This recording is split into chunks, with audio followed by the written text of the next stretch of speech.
Hey everybody, it's Erik Torenberg, co-founder, partner of Village Global, a network-driven venture firm.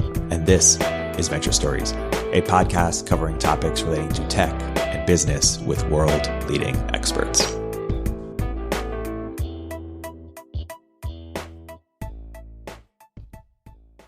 Hey everybody, welcome to another episode of Village Global's Venture Stories. I'm here today with two very special guests, returning guest Anirudh Pai and new guest Shriya Nevatia, and we're here to announce the On Deck Catalyst program. Shriya and Ani, welcome to the podcast. Thanks so much, Erik. Thanks. So Shriya, let's start with an introduction. Who are you, and how did you come to run the On Deck Catalyst program? Totally. Thanks, Erik. So I joined On Deck about a year ago. I've been doing operations on the Founder Fellowship and then First 50, which is for early stage employees, and now launching Catalyst. The thing that I'm really excited about with this program is helping amazing young people find new opportunities and build really strong relationships.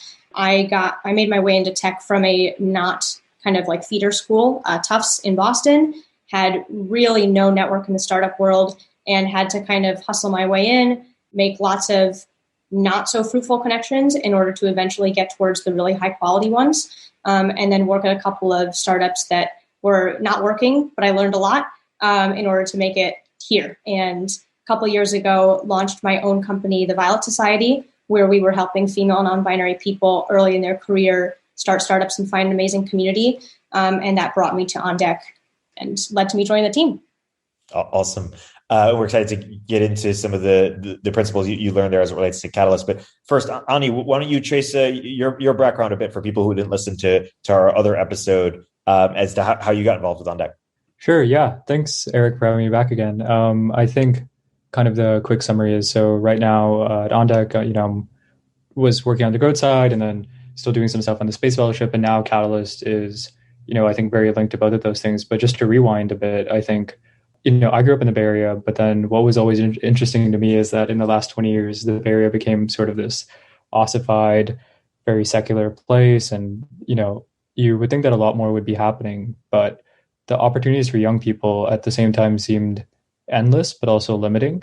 And what I mean by that is that, it was very endless if you were to do 5 different things, most of which would be like working at some FANG company or somewhere in big tech. Could seem limitless. But if you want to do something actually interesting, which I wanted to do, something in space, something in genetic computation, or, actual what I would call things in the physical world and all those things. It was very limiting because there were really no avenues to do that. And on my side, I just literally messaged everyone I knew every day for years to kind of make something happen. And that shouldn't be how it is, because I was lucky to be in the right zip code, but a lot of people aren't.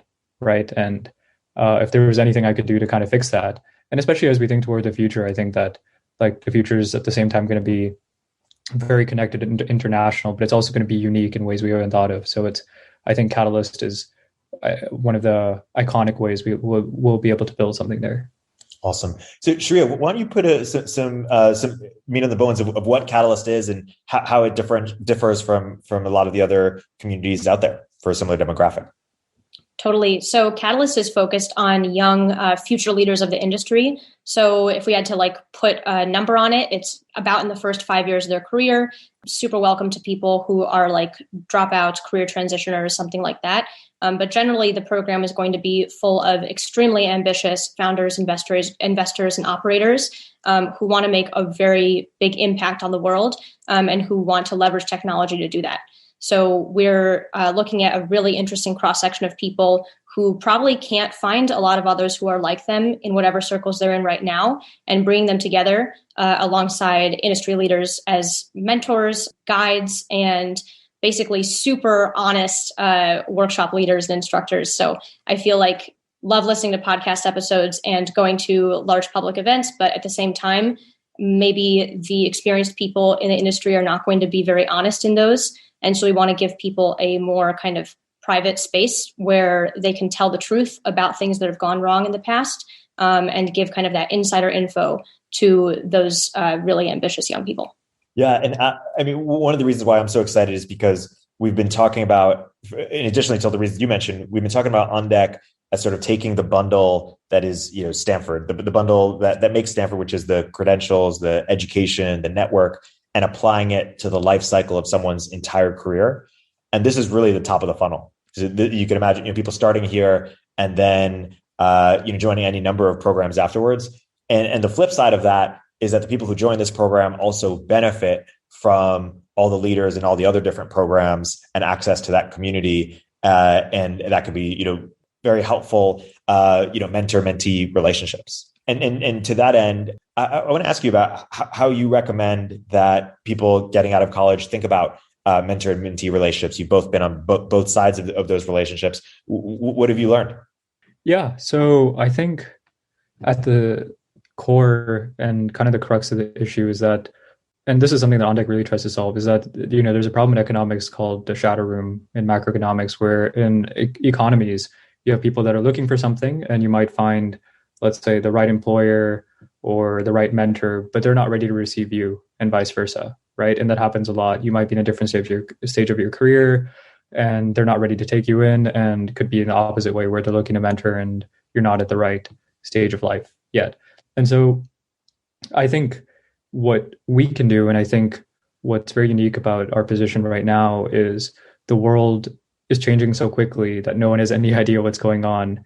And wisdom at the same time is, something that people don't really think too much about, but it's something that's really needed, right? I mean, if you can have somebody that can kind of walk alongside you and, kind of help you shore up the edges of where you're deficient, I think that would really help a lot of people, especially as, more and more people enter technology from all over the world, right? And if there's any way to kind of give back, even internationally, I feel like that's a really big thing to do. So one reason I'm super excited about Catalyst is kind of institutionalizing that, and how do you make sure that everyone kind of gets the same access in experience and knowledge that, so far only people from, you could say, the right schools have gotten that, which I don't think should be the case. Yeah, and to build on that, I think that a couple of things that I find really important that are maybe not said enough to young people who are seeking out mentors is a lot of people go straight for the biggest name they've ever heard of, and you'll have so much more luck reaching somebody who's a couple steps ahead of you and their star is on the rise, and they're clearly doing something that aligns with your interests. I would say, Erik, that when I reached out to you 5.5 years ago, you were still not as hyped as you would soon become. And it was much more accessible to send you a cold message, reach out, meet up in person, work together on a project than it would be for someone to do that today. And I think also another thing that we're going to definitely encourage many of the people to do in this is not go straight to the mentors and ignore all of the very valuable information that the people at their level can give them. I think that there's a kind of harmful phenomenon that I sometimes see where people act like you have to pass a certain bar of goodness in order for them to speak to you or give you the time of day. And it's somehow this arrogance is like more prevalent in very young people than the rest of the industry. And maybe it's just because they haven't had enough years to realize that this stuff will come back to bite you.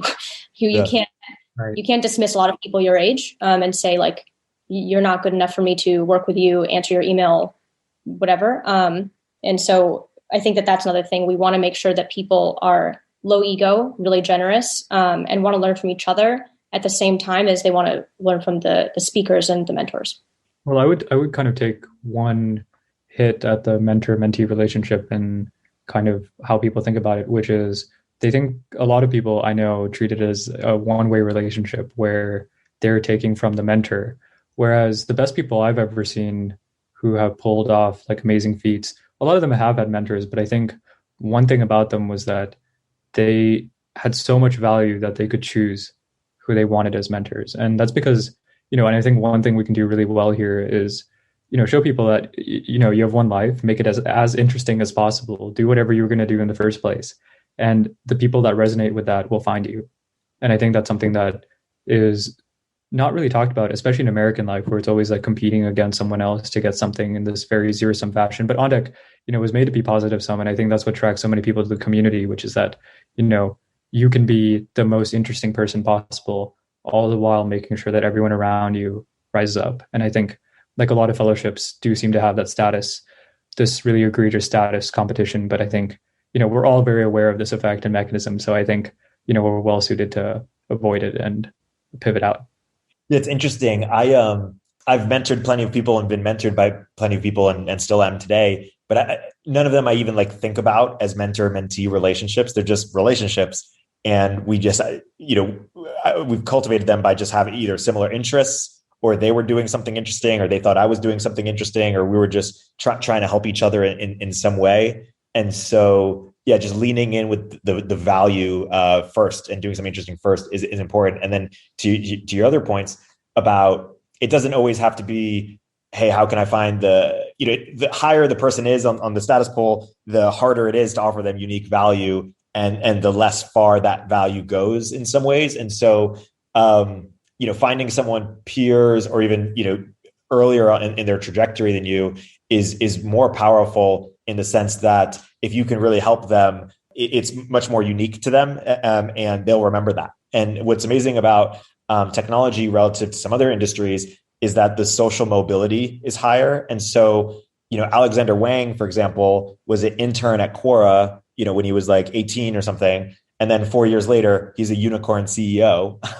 And, I'm sure there were a lot of people who ignored him when he was an intern, but for the people that helped him, he probably let them invest and scale and really just remembers that. And that's, not every example is like that, but you do see those examples. And I met Alex and Lucy through this program Interact, which is for young people, and also a great program. And similarly within Catalyst, there will be people who will be, just starting out in their careers who a few years from now will either be unicorn CEOs or at unicorn companies or just doing really fascinating, interesting things that the relationships formed now they'll remember that, and it will have currency, a few years later when everyone is trying to get in touch with them. Well, Eric, you said something really interesting there, which is I think that you can kind of find people that are very interesting early on. And so there was this book that was written a while back, I think Stephanie Colton was her name maybe, but it's called The Defining Decade, basically why the 20s are the most important decade of your life. And to say that out loud would really get you a lot of ostracism, right? Like you can't really go to a cafe in Soma and just start talking about like, oh, the 20s are the best decade because, everyone is just going to slander you at the same time. And you wonder why that's the case. Like, why is it that people are playing this game of, okay, do whatever you want in your 20s and then 30s are the new 20s. I think I saw a poster in LA a while back about how like, if you need adulting help in your 30s, call this number. And you're like, okay, that's not really how it should be. But I think why that's the case is because we don't have anyone to learn from. So everyone makes the same mistakes all over again. And in the 30s, they're just realizing that, oh, wow, I just wasted a decade of my life. Not wasted in the like deep sense, but, that they could have done a lot more. And I think like through stuff like this and through consistent help and advice, I think we can right a lot of that wrong and make sure that people realize like, you have this amazing shot to be interesting. And the gains of technology with interesting people is the highest because in a month, 2 months, 3 months, you can go from a literal nobody to being a crypto influencer. And, that was my friend, right? Just basically a nobody. And he went on to raise a company to become one of the defining minds in crypto just because of his tweets. Yeah. Like, where can you see that, right? It's just impossible to see it anywhere else. And, just avoid boring people in both connotations of the word, like Josh Wolf says, I think really helps a lot. Yeah. Avoid boring others and avoid people who are boring. That's fascinating. The crypto influencer is a great segue to this other idea we've been going back and forth on, which is the idea of you should be more willing to take unorthodox paths early on in your career or explore or be more risk tolerant early in your career.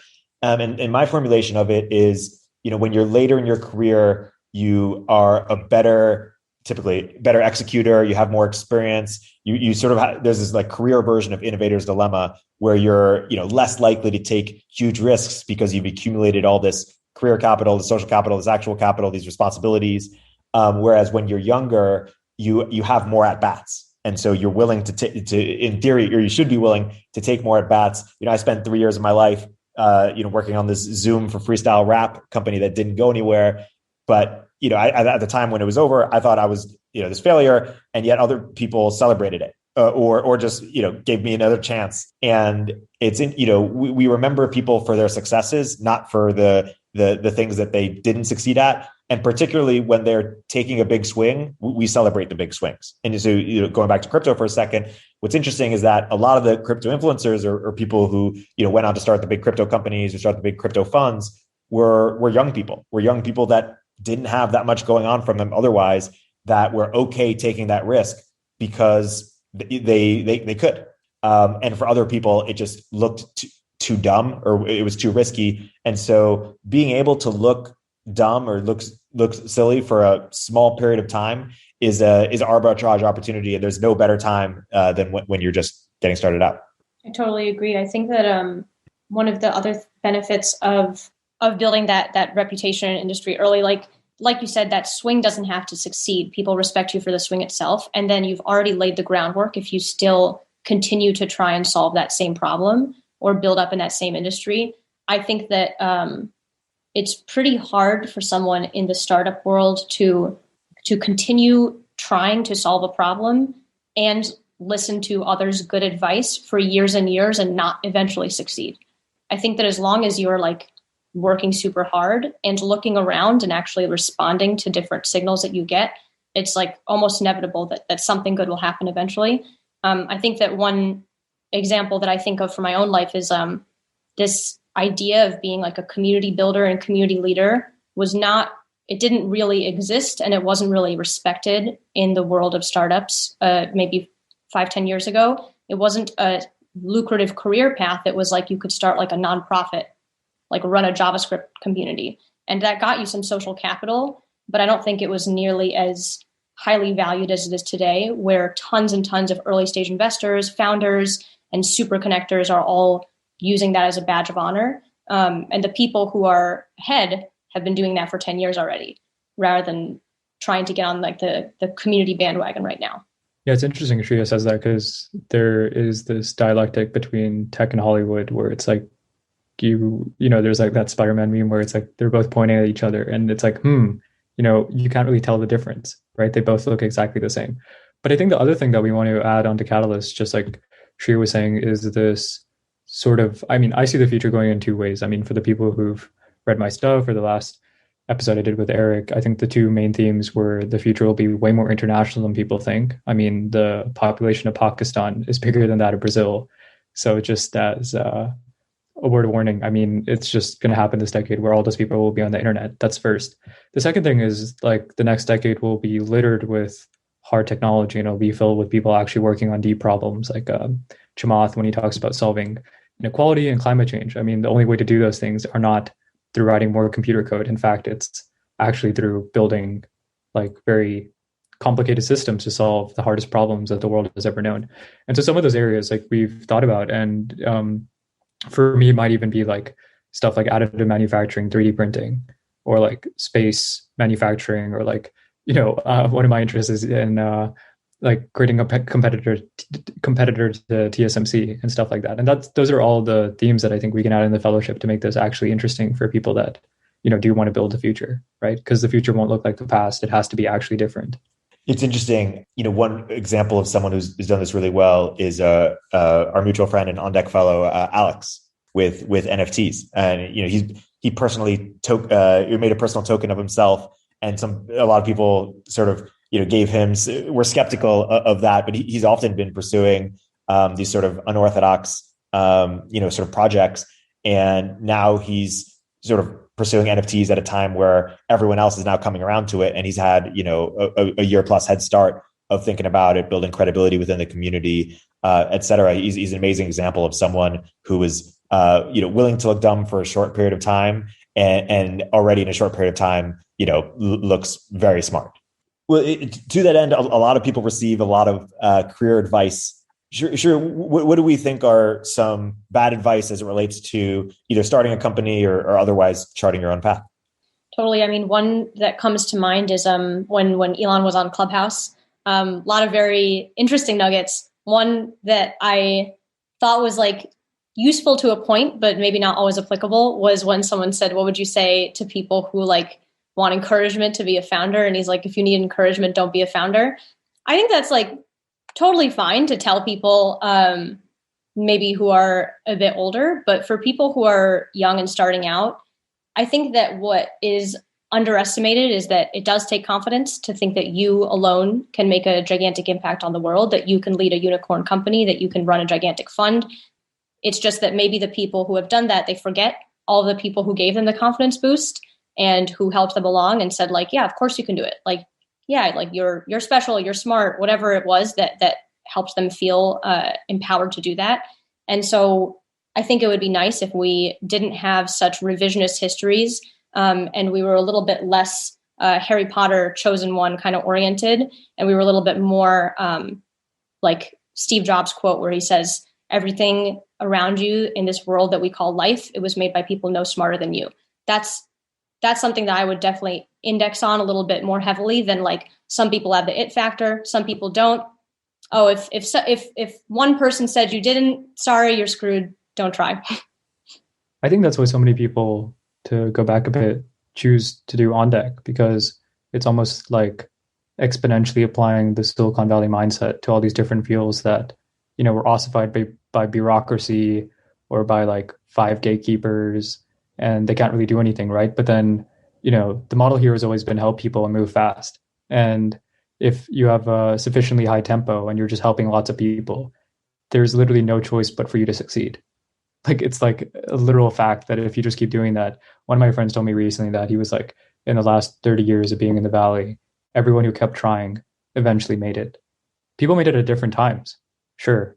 But the end goal was like, I asked him, did anyone fail? And he was like, not a single one. And I don't think people realize that. In other places in the world, you can fail a lot. And if you fail, you're basically dead, right? There's no safety net. But it's a unique part of America, and even more idiosyncratic part of America in the Valley, that makes it so that if you just keep trying, you'll be able to win. And I think giving that opportunity and mindset to young people is something that can't be overstated, right? I mean, most of the seeds for the new companies, like the biggest companies the world has ever known, has been by people in their early 20s, right? So what's the next 20 years going to show? Probably the same thing in just widely different areas.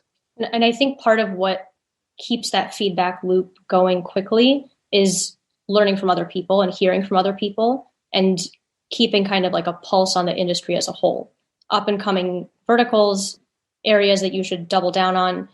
I think that there's a reason that we're launching a community program and not, say, writing a book to distribute these ideas. Not to say neither of us will ever write a book to distribute these ideas, because maybe we will too. But I think that you have to keep trying, and you also have to kind of get that feedback loop from everyone around you. It's kind of like starting a company and seeing if you're getting some early indicators of product market fit. You have to pay attention and listen to those signals. You can't just keep like heads down going straight into product development for years and years on end, never really figuring out, is this working? A lot of this context was helpful. Let's go deeper into the program itself and what people can expect to get as a part of this program. Totally. I think there's some things that have worked so well for all other on-deck programs that we're definitely going to incorporate them and bring them back. We have this big like kickoff event at the beginning, wrap-up event at the end, and they're basically just very exciting. A lot of people describe them as the most fun Zoom event they've ever been to. Hope to replicate a lot of that energy for this. And then in between, there is a curated Slack community, programming calendar, resources, and really what we're trying to facilitate and help people do is make a lot of shallow connections at the beginning and then double down and start making deeper connections after only a week or two. Really get to know the other people in their program and make these lifelong friendships rather than just kind of like collecting names. And the other thing that is a high priority for a lot of our sessions is, like we were saying before, creating a vulnerable enough space for the speakers and mentors coming in to be very honest with this group, potentially more honest than they would be in another public forum. Yeah, and just one last thing I'd like to add to Shriya's point, which is that there are a lot of like, this is not the first fellowship of its kind. This is not unique in the way that, you know, this is the first time it's been tried. What I think is actually unique here is that, you know, between Shriya and I, we really don't want more people that have just been playing the game. And, you know, when you say that, you already have 5 people in your mind that you think of, right? That are amazing at playing the game. You know, maybe they've just had like it all sorted out for them since they were kids and their parents did everything, whatever. But these fellowships are littered with those types of people. And I think, especially in our application process, we want people that have actually done interesting things. I think the only question that Elon asks when he hires people is, what's the most technically intense challenge you've ever worked on? And for us, I think it's not even that complex. It's just like, like ceteris paribus, like what's the most interesting thing you've done in all respects? And really that carries you, not, like these identity politics and all those things, but it's really like, what you've done, like, have you made an interesting life for yourself and all those things? And I think, if people have that, they'd be perfect for On Deck Catalyst, because ultimately that's all we want, right? To be around interesting people, work on interesting problems and do stuff. And I think this is the best place in the world to do it. That's a perfect place to wrap. For people who want to go deeper, you can check out beondeck.com/catalyst. My guests today have been are the co-organizers of Catalyst, Shriya Nevatia and Ani Pai. Shriya, Ani, thanks so much for coming on the podcast. Thank you. Thanks.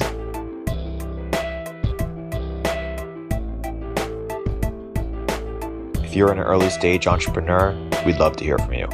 Check us out at villageglobal.vc.